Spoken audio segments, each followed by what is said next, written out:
La amistad de Vargas Llosa y Gabriel García Márquez, mayormente conocido como Gabo, que marcaría la literatura latinoamericana del siglo XX, empezó a la manera del siglo XIX, por carta y terminó a puñetazos. Fue en enero de 1966.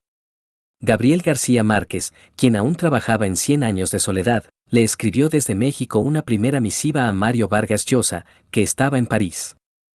Estimado Mario Vargas Llosa, a través de Luis Ars conseguí por fin tu dirección, que resultaba inencontrable en México, sobre todo ahora que Carlos Fuentes anda perdido quién sabe en qué manglares de la selva europea. El productor de cine Antonio Matou, que está entusiasmado con la idea de hacer en Perú La ciudad y los perros, dirigida por Luis Alcoriza. Por acá estamos impacientes por conocer La Casa Verde. ¿Cuándo se publica? Carmen Balcells, a su paso por México, estaba muy entusiasmada con los originales. Me alegro, de todos modos, y aunque no cuaje el proyecto cinematográfico, de la oportunidad que me ofrece esta carta para establecer contacto. Cordialmente, Gabriel García Márquez. Después de un intercambio epistolar de año y medio, en el que incluso discutieron la posibilidad de escribir una novela juntos, García Márquez y Vargas Llosa se vieron por primera vez el 9 de agosto de 1967 en el aeropuerto Maiquetía de Caracas, Venezuela. Gabo, ya el flamante autor de Cien años de soledad, llegaba como invitado de honor a la entrega del premio Rómulo Gallegos que Vargas Llosa había ganado precisamente por La Casa Verde, y a participar en un congreso de literatura. Vargas Llosa relata. Nos conocimos la noche de su llegada al aeropuerto de Caracas, yo venía de Londres y el de México y nuestros aviones aterrizaron casi al mismo tiempo. Antes habíamos cambiado algunas cartas y hasta habíamos planeado escribir, alguna vez, una novela a cuatro manos sobre la guerra tragicómica entre Colombia y Perú en 1931, pero esa fue la primera vez que nos vimos las caras.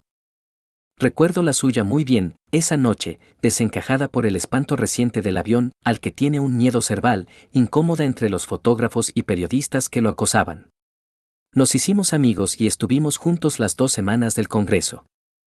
Empezaba una gran amistad, que duraría menos de 10 años. Por otra parte, antes del encuentro en Caracas, Vargas Llosa había escrito un elogioso comentario a la recién publicada novela de García Márquez, titulado Cien años de soledad, El Amadís en América, fechado en la primavera de 1967, con el que empezaba un deslumbramiento con la novela y la obra del colombiano que culminaría 4 años más tarde con la publicación de Historia de un deicidio. Ese deslumbramiento se haría evidente en las siguientes semanas, cuando ambos escritores visitaron Bogotá y Lima. En esta última ciudad, el 5 y 7 de septiembre, realizaron un diálogo sobre la novela en América Latina que se volvería legendario y que durante décadas circularía en fotocopias o ediciones piratas, hasta que finalmente fue publicado por Alfaguara en abril de 2021.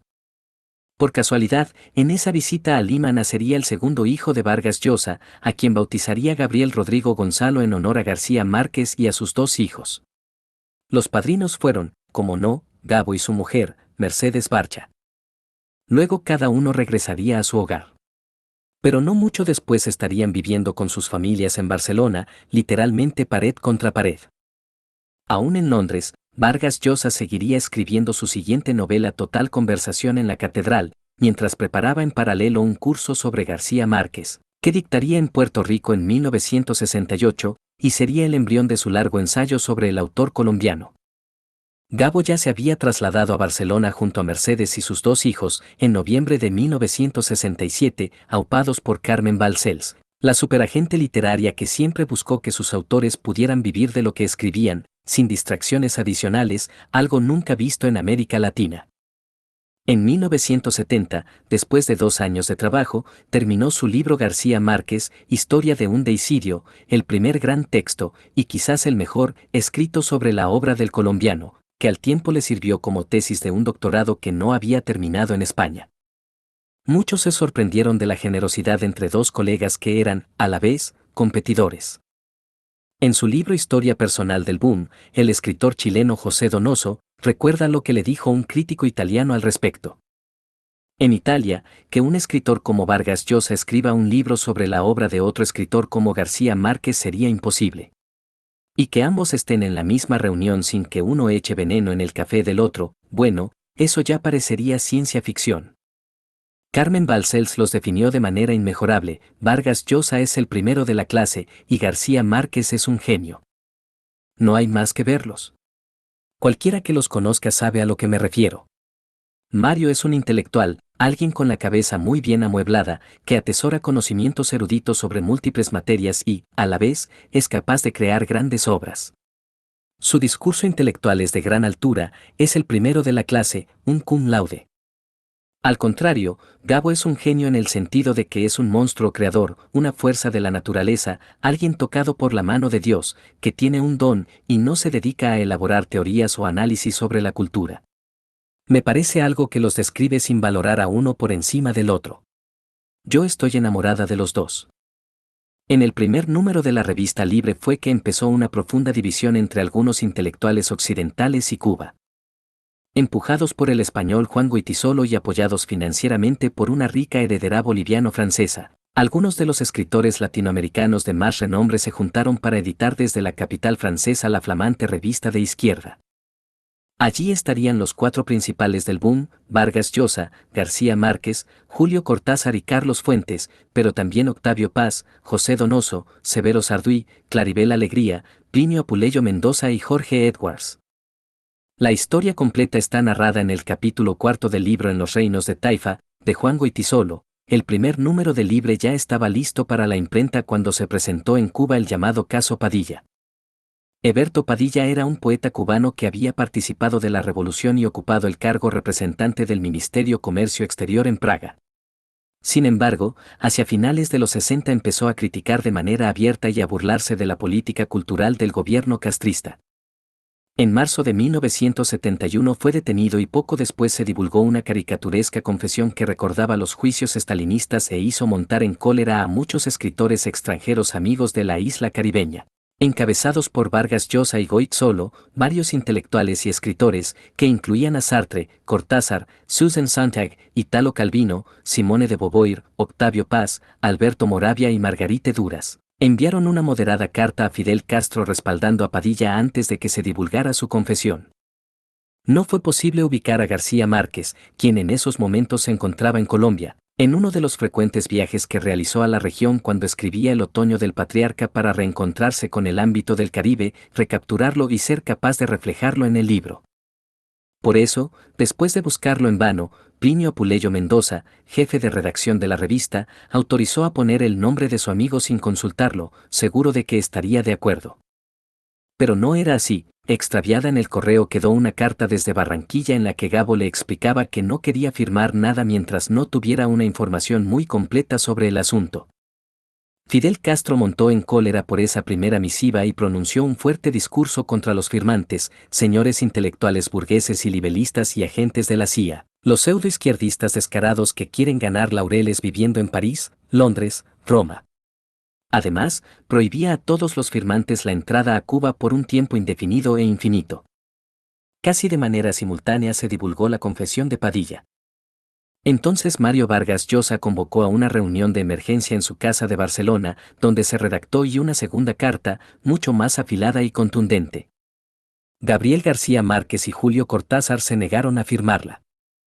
El primer número del Libre fue aplazado hasta el otoño para que llevara un completo dossier sobre el caso Padilla con todos los puntos de vista, incluido el discurso de Castro, las dos cartas de los intelectuales, la confesión del poeta, así como mensajes a favor y en contra de escritores y artistas latinoamericanos.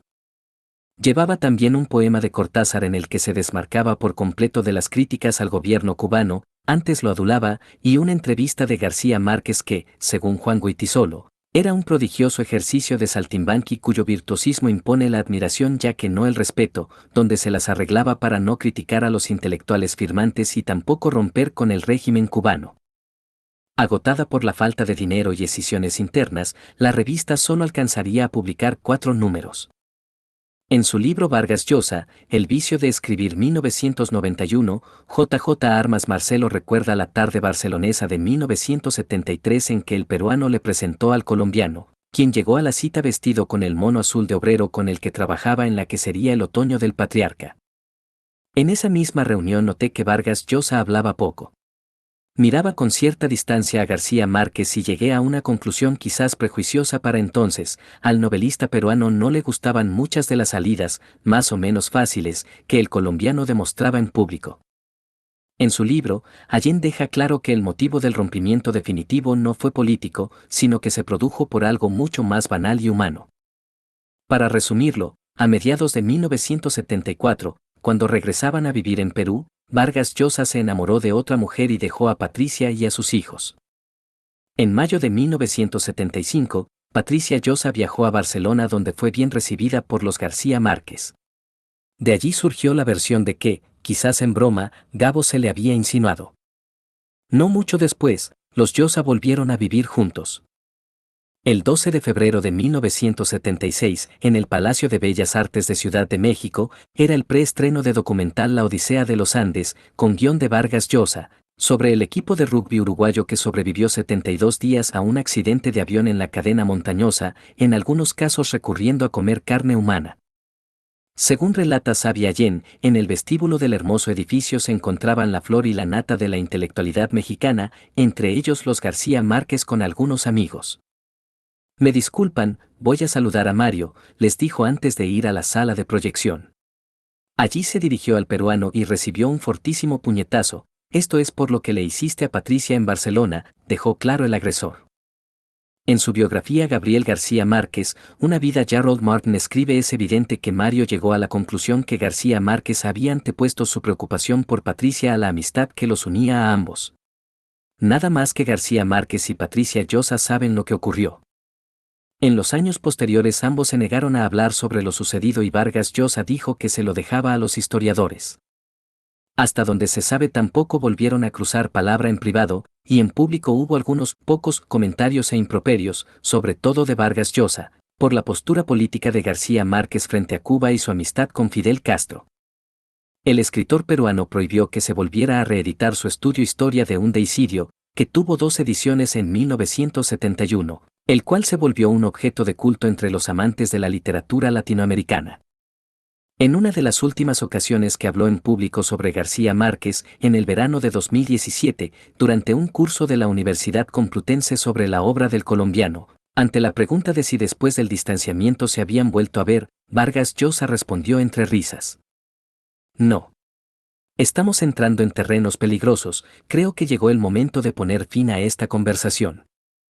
Sin embargo, al parecer hubo un intento de reconciliación apoyado por amigos de ambos en una ocasión en la que los dos escritores se encontraban en Cartagena con motivo de un festival, pero, para entonces, ya Gabo se encontraba demasiado perdido en las brumas de la desmemoria.